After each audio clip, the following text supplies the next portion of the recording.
नमस्कार दोस्तों, welcome to concrete civil concepts. और सॉरी फॉर द डिले। बहुत दिन हो गए थे, वीडियोस नहीं आई थी। बच्चों के काफ़ी कमेंट्स आए थे कि सर इंटरव्यू चल रहे हैं और आप वीडियोस बता दीजिए कौन कौन से क्वेश्चंस पूछे जा रहे हैं। तो बच्चों के काफ़ी मैसेजेस आए ग्रुप में मेरे पास, तो वो बोल रहे थे कि सर और भी बताइए क्या क्या और क्या क्या पूछा जा रहा है पैनल में। तो अभी हम इसमें ये डिस्कस करते हैं बीपीएससी के और यूपीपीएससी के। तो इंटरव्यू अब 6 को ख़त्म हो रहे हैं, तो आप जितने बच्चे बचे हुए हैं वो भी देख सकते हैं कि क्या क्या पूछे गए हैं यूपीपीएससी के पैनल में। और बीपीएससी के पैनल में जो भी क्वेश्चंस पूछे गए हैं वो हम डिस्कस करते हैं, टॉपिक वाइज और सब्जेक्ट वाइज डिस्कस करते हैं कि क्या क्या क्वेश्चंस पूछे गए हैं। तो मैं स्टार्ट करते हैं इंटरव्यू क्वेश्चंस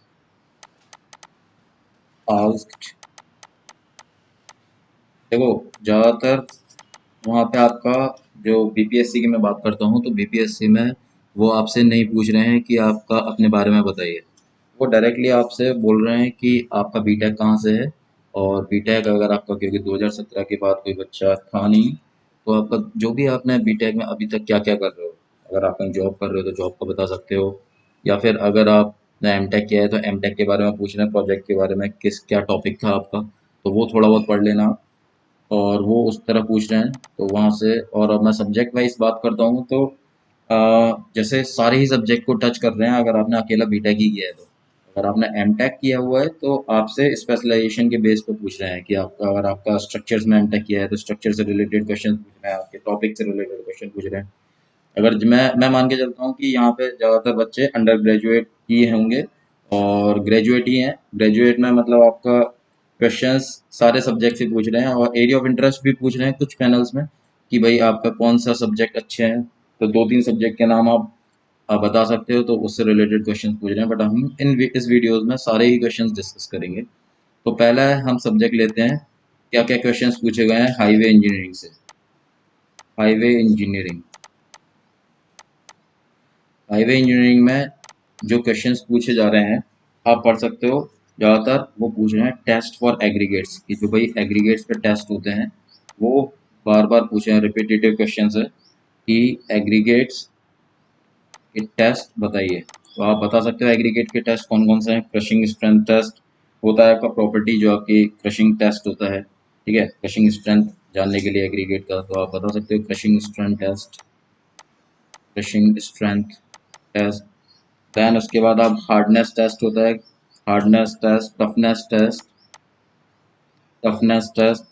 और ड्यूरेबिलिटी ऑफ एग्रीगेट्स भी हम चेक करते हैं, तो ड्यूरेबिलिटी मतलब साउंडनेस टेस्ट हो गया। ड्यूरेबिलिटी का हम साउंडनेस टेस्ट करते हैं एग्रीगेट में, ओके। और आपका शेप फैक्टर्स भी होते हैं, शेप फैक्टर में शेप टेस्ट होता है एग्रीगेट्स पे। हाईवे में पूछ रहे हैं स्पेसिफिक ग्रेविटी टेस्ट भी करते हैं, वाटर एब्जॉर्प्शन टेस्ट भी करते हैं, specific gravity and water absorption test. तो ये टेस्ट बार बार पूछ रहे हैं रिपीटेटिव, तो आप पढ़ सकते हो। एक और क्वेश्चन पूछा था कि भाई जो आपका बिटुमेन की जो प्रॉपर्टी होती है, जो एडहेशन टू बिटुमेन होता है, वो किस टाइप ऑफ टेस्ट के लिए करते हैं। तो आप बता सकते हो जो आपका एडहेशन टू बिटुमेन है, एडहेशन टू बिटुमेन जो प्रॉपर्टी होती है एग्रीगेट की, उसके लिए टेस्ट हमारे लिए अवेलेबल होता है स्ट्रिपिंग वैल्यू ऑफ एग्रीगेट। कौन सा टेस्ट होता है? Stripping value of aggregate. ये क्वेश्चन पूछा था, बच्चों ने बताया। ये दो बच्चों ने मुझे बताया कि इस तरह का क्वेश्चन पूछा है। आपसे भी पूछ सकते हैं ये क्वेश्चन, ठीक है। तो आप इसको याद कर सकते हैं। और क्वेश्चन जो पूछे गए हैं रिपीटेटिवली हाईवे इंजीनियरिंग में, वो बार बार बोल रहे हैं कि फ्लैकीनेस इंडेक्स और एलोंगेशन इंडेक्स क्या होता है। तो the next important question is, what is flakiness index and elongation index. तो आप पढ़ सकते हो, पढ़ लेना इसको। फ्लैकीनेस इंडेक्स में क्या होता है कि जो आपका percentage by weight of aggregate particles, जिसका कि least literal dimension 0.6 times their mean size से कम होना चाहिए ना। और और जो आपका एलोंगेशन इंडेक्स होता है, उसमें क्या होता है कि percentage by weight of particles whose जो ग्रेटेस्ट डायमेंशन मतलब length 1.8 times their mean dimension होती है, ठीक है। तो आप इसको देख लेना, फ्लैकीनेस इंडेक्स और एलोंगेशन इंडेक्स को। बहुत इंपॉर्टेंट है, बार बार पूछ रहे हैं। देन इसके बाद एक और इम्पोर्टेंट क्वेश्चन पूछ रहे हैं प्लेट बियरिंग टेस्ट के बारे में, कि प्लेट बियरिंग टेस्ट का आप प्रिंसिपल बताइए, प्लेट बियरिंग टेस्ट प्रोसीजर बताइए। ठीक है, तो आपको पता होना चाहिए प्लेट बियरिंग टेस्ट क्या होता है। सीबीआर के बारे में पूछ रहे हैं बार बार, जो आपका कैलिफोर्निया बियरिंग रेशियो होता है, उसमें आप सीबीआर किस तरह कैलकुलेट करते हैं। तो आपको पता है जो आपका स्टैंडर्ड स्पेसिमेन होता है, एक तो एक आपका जो लोड कैरी करता है स्पेसिमेन, तो load carried by the specimen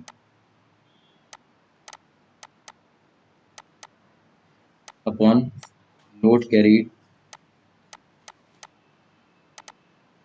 by standard specimen. Standard specimen के लिए आपका स्टैंडर्ड लोड है उसका 1370 और 2055 केजी होता है, आप एक बार देख लेना उसको। तो इस तरह सीबीआर के बारे में पूछ रहे हैं, सीबीआर को एक्सप्रेस किस तरह करते हैं। सीबीआर को हम एक्सप्रेस करते हैं इसमें, और ये परसेंटेज में आता है तो इंटू 100 भी हम कर सकते हैं। तो ये बार बार क्वेश्चन पूछ रहे हैं और आपको पता होना चाहिए। और इम्पोर्टेंट पूछा था उसमें ट्रैफिक ऑपरेशन, रोटरी में ट्रैफिक ऑपरेशन के बारे में पूछा जा रहा है कि traffic operation in rotary, traffic operation in rotary में कौन कौन से ट्रैफिक ऑपरेशन होते हैं पता है आपको। एक डाइवर्जिंग होता है, एक मर्जिंग होता है, एक वेविंग होता है। तो आप बता सकते हो ये सारे ट्रैफिक ऑपरेशन होते हैं रोटरी में।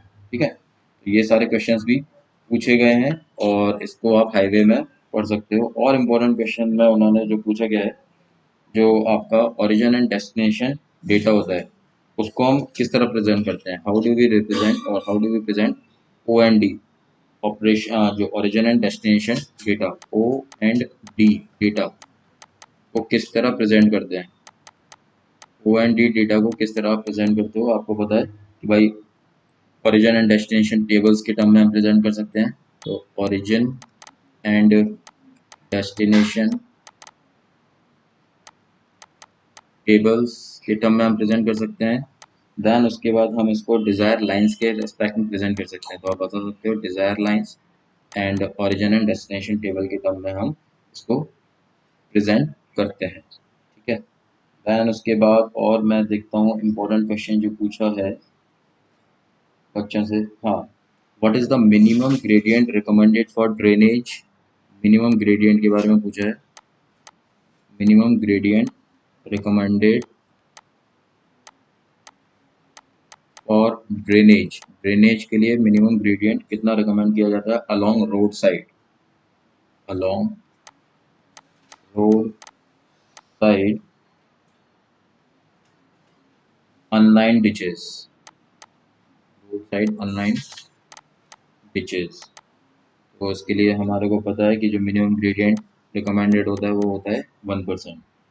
This is important. Transition curve क्या होता है, ये भी 4 बच्चों ने बोला कि सर ट्रांजिशन कर्व पूछ रहे हैं। तो ट्रांजिशन कर्व भी आप देख लीजिए एक बार, ट्रांजिशन कर्व क्या होता है। ट्रांजिशन कर्व आपको पता है कि curve of radius equal to infinity at the end of a straight and gradually reducing the radius to the radius of the circular curve at the commencement, called transition curve। ठीक है, transition curve पढ़ सकते हैं। और submit curve और valley curve में difference क्या होता है। सबमिट कर्व और वैली कर्व में डिफरेंस पूछ रहे हैं। सबमिट कर्व और वैली कर्व में क्या डिफरेंस होता है, आपको पता है। ये आपका कोई इस तरह का ये जो सेक्शन है, यहाँ पे आपका ये सबमिट कर्व प्रोवाइड होता है। This is what, this is your summit curve and this is your sag curve और valley curve you can say. This is your what, sag curve और valley curve, this is your valley curve. Okay, summit curve valley curve में भी difference पूछा जा रहा है। Capacity क्या होती है, what do you understand by capacity. Capacity हमारे को पता है मैक्सिमम फ्लो होता है, maximum flow of the traffic that can be accommodated in a highway section, maximum flow of traffic, traffic का मैक्सिमम फ्लो किसी भी हाईवे सेक्शन पे, that can be accommodated in a highway section, that can be accommodated in a highway section is known as capacity. Then transition curve में बताया है कि objective पूछ रहे हैं, व्हाट आर द फंक्शंस और objective of providing transition curve. तो objectives आपको पता होना चाहिए हाईवे इंजीनियरिंग में, objectives of transition curve. Objective में हमारे को पता है कि भाई क्यों प्रोवाइड करते हैं, टू इंट्रोड्यूस और to provide gradual introduction of, extra widening provide करने के लिए हम प्रोवाइड करते हैं, एक्स्ट्रा वाइडनिंग के लिए प्रोवाइड करते हैं, to introduce gradual introduction of super elevation के लिए हम प्रोवाइड करते हैं, सुपर एलिवेशन और एस्थेटिक अपीयरेंस सही रहे, aesthetic appearance of the road, road का एस्थेटिक अपीयरेंस के लिए हम ट्रांजिशन पर प्रोवाइड करते हैं। दैन उसके बाद जो आपका ड्राइवर होता है उसको जो स्टीयरिंग होता है वो प्रॉपरली वो टर्न कर पाए, ठीक है, फॉर हिज ओन कंफर्ट। तो आप लिख सकते हो to enable the driver, enable the driver turn the steering gradually for his own comfort। ये क्वेश्चन पूछा जा रहा है। एक और क्वेश्चन पूछ रहे हैं कि what are the different types of gradient. तो ग्रेडियंट आपको पता है, ग्रेडियंट टाइप्स, रूलिंग ग्रेडियंट होता है एक, ruling gradient,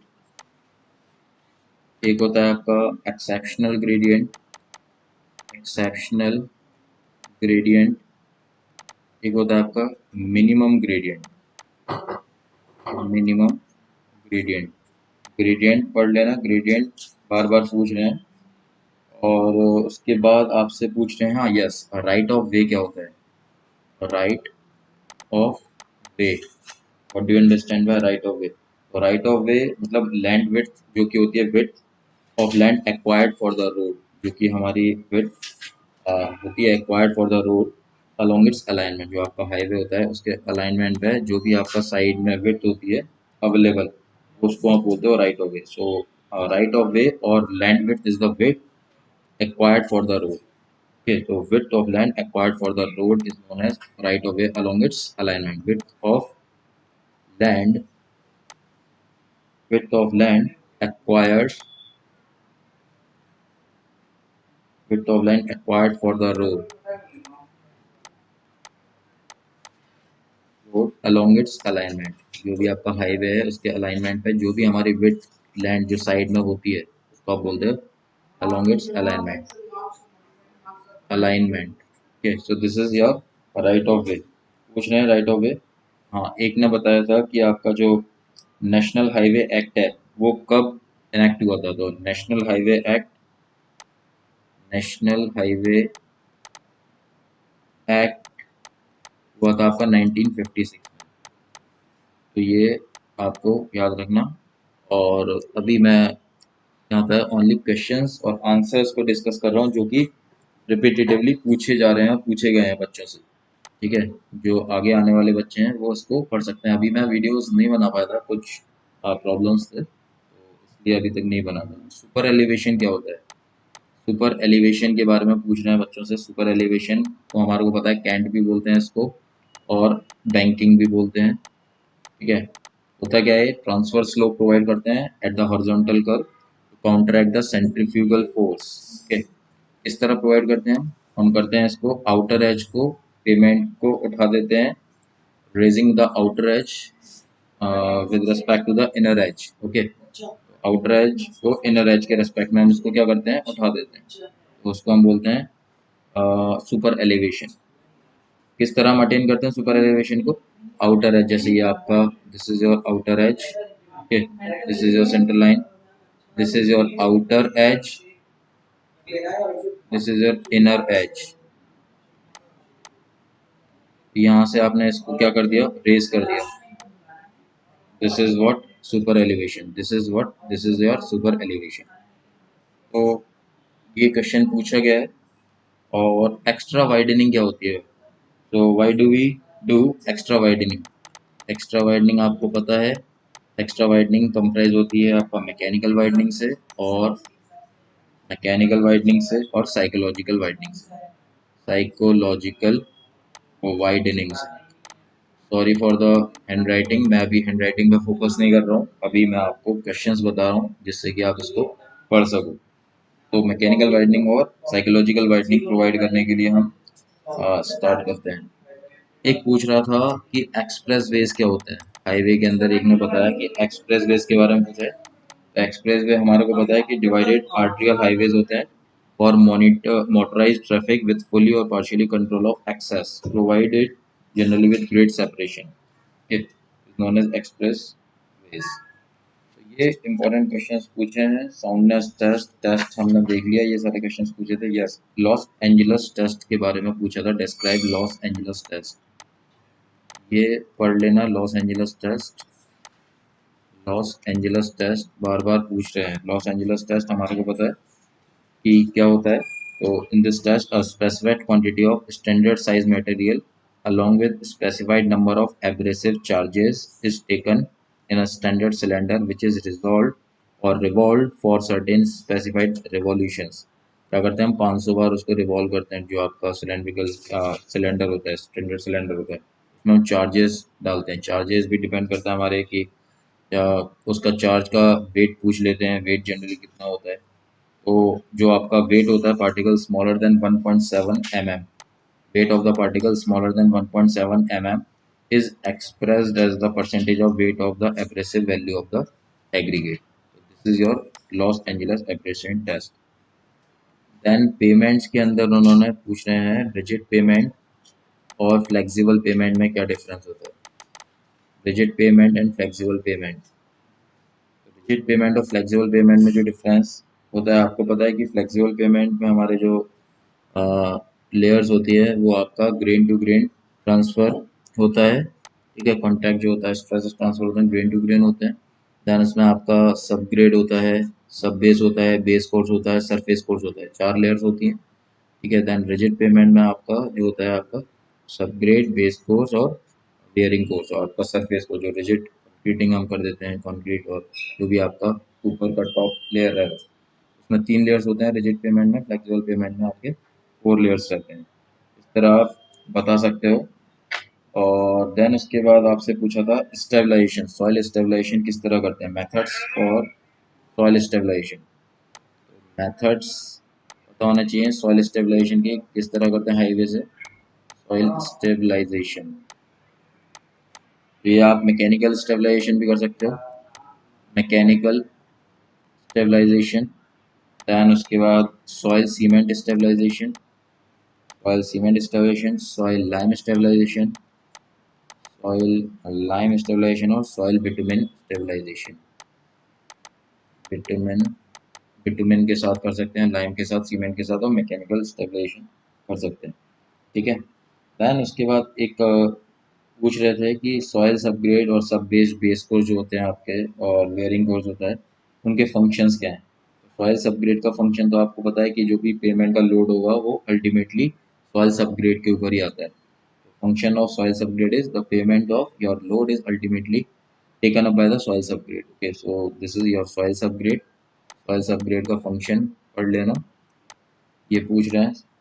then wearing course का क्या function होता है, wearing course जो top course होता है, wearing course क्या होता है कि to give smooth riding surface। ठीक है, स्मूथ राइडिंग सरफेस प्रोवाइड करता है, और ये प्रेशर को भी एक्सर्ट रेजिस्ट करता है, pressure exerted by the tyres. ठीक है, इसका फंक्शन है बेयरिंग कोर्स का। देन उसके बाद और इम्पोर्टेंट क्वेश्चन पूछे जा रहे हैं कि बैंकलमैन बीम डिफ्लेक्शन मेथड और सीबीआर वैल्यू मेथड ये क्या डिटरमाइन करते हैं। तो ओवरले रिक्वायरमेंट को डिटरमाइन करते हैं हमारे सीबीआर वैल्यू मेथड और Benkelman beam method. Benkelman beam deflection method and CBR value method, ये आपका ओवरले रिक्वायरमेंट को डिटरमाइन करते हैं, ओवरले रिक्वायरमेंट को डिटरमाइन करते हैं। Okay, this is important. Then ये इम्पोर्टेंट क्वेश्चंस थे जो कि मेरे पास हैं हाईवे इंजीनियरिंग में, जो कि पूछे गए हैं। इन क्वेश्चंस को आप कवर कर सकते हो। देन उसके बाद स्टार्ट करते हैं हम जो नेक्स्ट इम्पोर्टेंट आरसीसी में से क्या पूछा जा रहा है। आरसीसी के जो क्वेश्चंस मेरे पास हैं अवेलेबल आरसीसी के, आरसीसी में से वो पूछ रहे हैं कि limit state of collapse, limit state of collapse and limit state of serviceability, limit state of serviceability. जो आपका लिमिट स्टेट ऑफ कोलैप्स होता है, लिमिट स्टेट ऑफ सर्विसिबिलिटी होता है। तो जो आपका डिज़ाइन फिलोसफीज होती है, limit state method of design और working stress method of design, वो किन पे बेस्ड है? तो बेस किस पे है? तो आपको पता है लिमिट स्टेट ऑफ कोलैप्स और सर्विसिबिलिटी दोनों पे ही बेस्ड है आपका limit state method of design. और जो आपका वर्किंग में स्ट्रेस मेथड होता है, वो working stress method only base होता है limit state of serviceability. But limit state method of design जो होता है वो दोनों पे ही बेस्ड होता है, लिमिट स्टेट ऑफ कोलैप्स और limit state of serviceability. Okay, इस तरह का क्वेश्चन बता सकते हो आप। जो आपका डिज़ाइन स्ट्रेंथ किस तरह निकालते हैं, डिज़ाइन स्ट्रेंथ कंक्रीट की किस तरह निकालते हो आप, ये क्वेश्चन पूछा गया है। Design strength, design strength concrete की किस तरह निकालते हो? आपको पता है कि भाई जो आपका कैरेक्टरिस्टिक स्ट्रेंथ होती है कंक्रीट की, कैरेक्टरिस्टिक स्ट्रेंथ डिवाइडेड बाय जो पार्शियल फैक्टर ऑफ सेफ्टी हम जो अप्लाई करते हैं, पार्शियल फैक्टर ऑफ सेफ्टी, यहाँ से हमारे को डिज़ाइन स्ट्रेंथ मिल जाएगी। कंक्रीट की भी मिल सकती है और आपको स्टील की भी मिल जाएगी इसी फॉर्मूले से, characteristic strength upon partial factor of safety. Characteristic strength limit state method of design में कितनी होती है? वो होती है आपके as per IS 456-2000 0.67 times of FC के। सो this is your characteristic strength divided by partial factor of safety, हम कंक्रीट के लिए लेते हैं और 1.5। तो ये जब आप करते हो तो यहाँ से आपको मिल जाता है 0.45 FC के। सो this is your design strength of concrete. Okay, ये पूछा था आपसे। सिमिलरली स्टील के लिए भी अगर पूछ सकते हैं तो स्टील के लिए आपका जो डिजाइन स्ट्रेंथ आता है वो कैसे मिलता है? Characteristic strength, that is your Fy divided by partial factor of safety for steel is 1.15.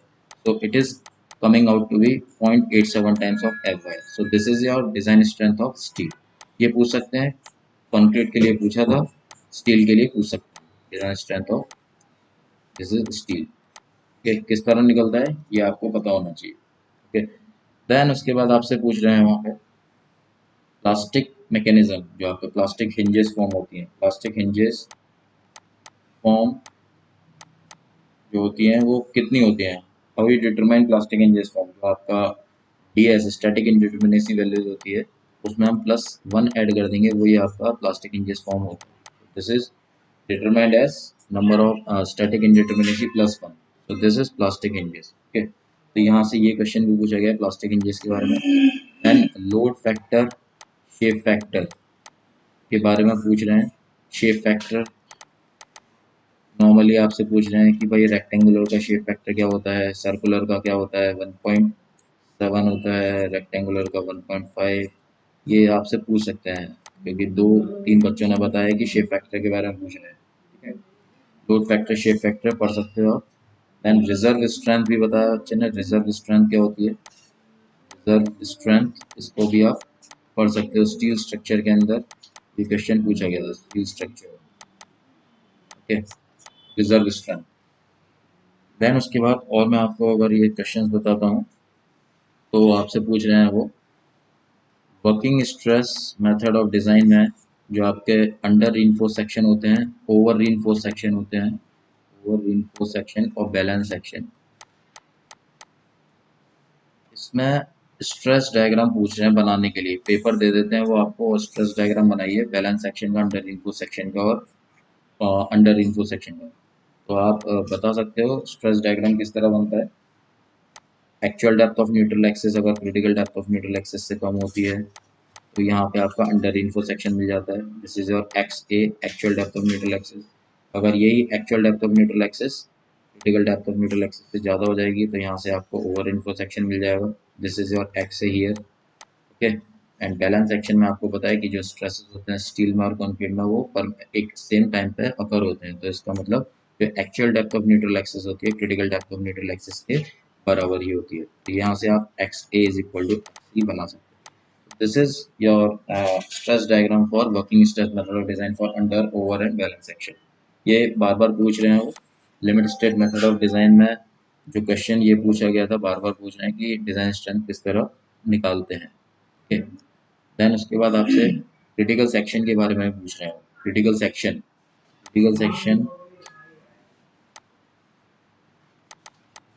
Bending moment के लिए क्रिटिकल सेक्शन कितना होता है, फेस ऑफ द कॉलम पे लेते हैं बेंडिंग मोमेंट के लिए, face of the column. Then one way shear के लिए पूछा, वन वे शेयर के लिए पूछा ये कितना होता है, D distance from the face of the column, D distance from face of the column. और अब आपसे टू वे शेयर के लिए पूछ सकते हैं, टू वे शेयर मतलब पंचिंग शेयर के लिए पूछ सकते हैं। टू वे शेयर के लिए आपको क्रिटिकल सेक्शन पता होना चाहिए, ये लेते हैं हम D by two distance from the face of the column, face of the column. Bending moment के लिए पूछ लिया, वन वे शेयर के लिए पूछ लिया, टू वे के लिए पूछ सकते हैं। टू वे शेयर को आप पंचिंग शेयर भी कहते हो, ठीक है, पंचिंग शेयर भी कहते हैं। तो इस तरह का ये क्वेश्चन पूछा है, ठीक है। देन टाइप्स ऑफ फाउंडेशन, आपको पता है फाउंडेशन, शैलो फाउंडेशन होता है, डीप फाउंडेशन होता है। फाउंडेशन के बारे में शैलो और डीप, शैलो और डीप। जो आपका फाइल फाउंडेशन होता है, वेल फाउंडेशन होता है, वो डीप फाउंडेशन होता है। फाइल फाउंडेशन और जो आपका वेल फाउंडेशन होता है वो आपका डीप फाउंडेशन में आता है, ठीक है। तो यहाँ से आप बता सकते हो पाइल्स भी, डिफरेंट टाइप्स ऑफ पाइल्स आप बता सकते हो कि फ्रिक्शन पाइल होती है, एंड बियरिंग पाइल होती है, वाटर पाइल होती है, ठीक है, इंक्लाइन पाइल्स होती हैं। फाइल के बारे में पूछ सकते हैं, अभी तक पूछा नहीं है किसी ने, मेरे को बताया नहीं है, बट आप फाइल्स के बारे में पढ़ सकते हो। शैलो फाउंडेशन, आपके जो फाउंडेशन होते हैं, कंबाइंड फुटिंग, फुटिंग होती है, trapezoidal footing, combined footing, rock footing, ये सारे आपके शैलो फाउंडेशन में आते हैं, ठीक है। ये इस तरह फाउंडेशन का ये पार्ट भी कवर होता है। देन मिनिमम शियर रीइंफोर्समेंट की कंडीशन पूछी जा रही है। Minimum shear reinforcement, minimum shear reinforcement क्यों प्रोवाइड करते हैं? मिनिमम शियर रीइंफोर्समेंट आपको पता है, श्रिंकेज क्रैक्स, श्रिंकेज क्रैक्स को रेजिस्ट करने के लिए, डायगोनल टेंशन को रेजिस्ट करने के लिए, डायगोनल टेंशन, डॉवेल एक्शन को डेवलप करने के लिए, डॉवेल एक्शन डेवलप हो, यहाँ पे मिनिमम शियर रीइंफोर्समेंट प्रोवाइड करते हैं। मिनिमम शियर रीइंफोर्समेंट आप प्रोवाइड करते हो, स्ट्रप्स लगाते हो, शियर स्ट्रप्स, इंक्लाइंड स्ट्रप भी लगाते हो, वर्टिकल स्ट्रप भी लगाते हो, बेंट अप बार्स भी लगाते हो, जो शियर रीइंफोर्समेंट प्रोवाइड करते हो, ठीक है। इंक्लाइंड स्ट्रप्स टर्म में प्रोवाइड कर सकते हो, बेंट अप बार प्रोवाइड कर सकते हो, बेंट अप बार्स और वर्टिकल स्ट्रप्स प्रोवाइड कर सकते हो।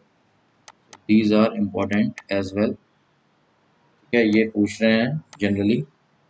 और आपसे maximum percentage of reinforcement for beams 4% होता है आपको ओवरऑल क्रॉस सेक्शन का, ठीक है।